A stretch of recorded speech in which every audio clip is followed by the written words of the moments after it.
Okay, Assalamualaikum warahmatullahi wabarakatuh. Berjumpa saya Khairul Hafizi bin Zawawi daripada Museum Malaysia untuk rangkuman bulanan Museum Malaysia bagi bulan April tahun 2026.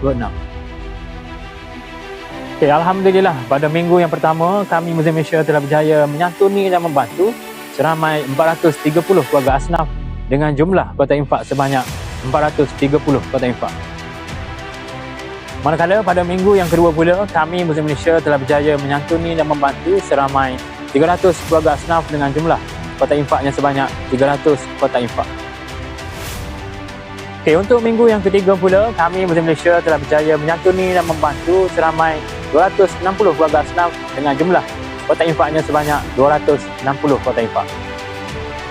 Okay, bagi penutup bulan April bagi tahun 2026 ini, untuk minggu yang terakhir, kami Museum Malaysia telah berjaya menyantuni dan membantu seramai 220 keluarga asnaf dengan jumlah kota infaknya sebanyak 220 kota infak.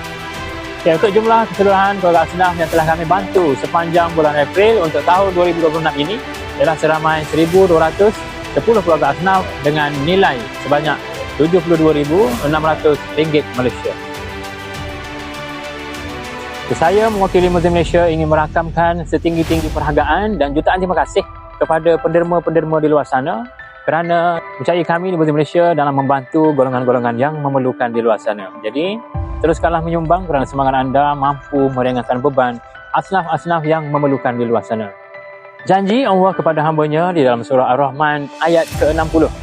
Hal jazaa'ul ihsani ilal ihsan. Tidak ada balasan kebaikan melainkan kebaikan jua. Jadi sekian sahaja daripada saya untuk rangkuman bulanan bagi bulan April untuk tahun 2026. Assalamualaikum dan terima kasih.